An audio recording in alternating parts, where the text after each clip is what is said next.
pessoal, tudo bem com vocês? Eu sou a professora Adriana Ribas, atualmente sou professora do curso de Medicina, sou mestre em Ciências da Saúde e membro do Comitê Assessor de Pesquisas aqui da Unicesumar. E hoje vou fornecer a vocês algumas orientações para escrever textos científicos. Primeira orientação: antes de escrever, elabore um roteiro. Tenha uma ideia clara do que você quer demonstrar, confirmar, desmentir, ilustrar, comparar e etc. O começo, o meio e o fim do artigo devem estar claros para você antes dele começar a ser escrito. O autor, ele passa muito mais tempo revendo ou reescrevendo os trechos de um artigo. Por isso, o roteiro ajuda você a compor essa primeira versão, que em seguida será objeto de várias revisões. Segunda orientação: valorize a fórmula de escrita SVP, sujeito, verbo e predicado. Escreva: o professor explicou a regra. Não escreva: a regra foi explicada pelo professor ou foi explicada pelo professor a regra. Usar esta fórmula simples de escrita ajuda a tornar o texto claro e preciso, encurta sentenças e vai diminuir a possibilidade de cometer erros de concordância, entre outros erros. Terceira orientação: cuidado com os achismos. Eu acho, eu prefiro, o melhor é, tem que ser, todo mundo sabe que, sempre foi assim, a tendência natural é. Nada disso dá respeito a argumentos usados em textos científicos.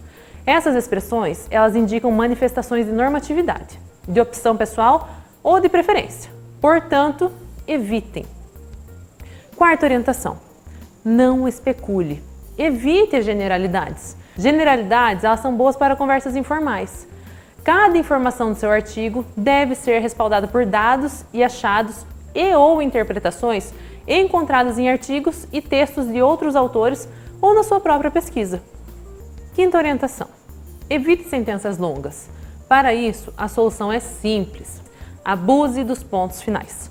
Sentenças longas exigem o uso excessivo de recursos como vírgulas, dois pontos, pontos e vírgulas, travessões, parênteses e etc. Eles também são gratuitos, mas, quando usados a granel, não facilitam em nada a leitura do seu texto. Sexta orientação: seja lógico. Após o A, vem o B e não o C ou o D. Releia suas afirmações e suas conclusões. Veja se elas decorrem logicamente da sua argumentação.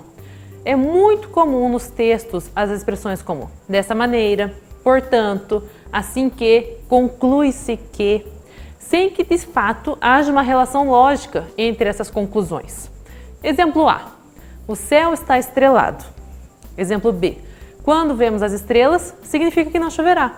C: portanto, não choverá nas próximas semanas. A está certo. B está certo.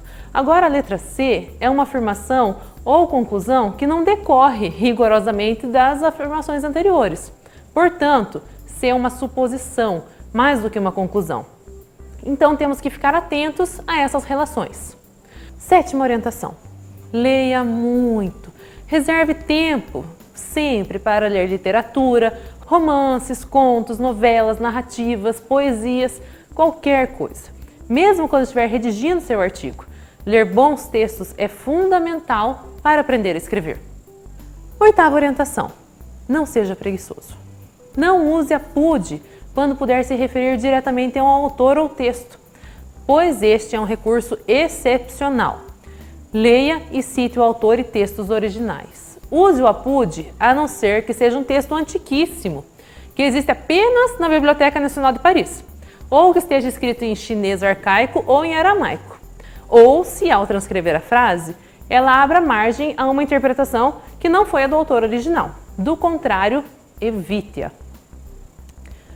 Nona orientação: utilize citações com boa credibilidade. Busque sempre usar fontes dos autores mais conhecidos, as maiores autoridades no assunto. Aprenda a usar ferramentas que lhe permitem identificar os autores mais importantes em cada área de saber, inclusive aqueles com quem você não necessariamente concorda. No entanto, os autores não devem ser usados ou citados apenas porque são conhecidos, mas sim porque são bons e pertinentes à construção do seu texto. Décima e última orientação: Não deixe de publicar. A regra ouro para publicar artigos. Quem não pesquisa, não escreve. Quem não escreve, não submete. Quem não submete, não é aceito. Quem não é aceito, nunca será publicado. E quem não é publicado permanece anônimo. E de que vale um cientista ou intelectual anônimo? É isso, pessoal. Eu espero ter contribuído com vocês nesta caminhada e até uma próxima.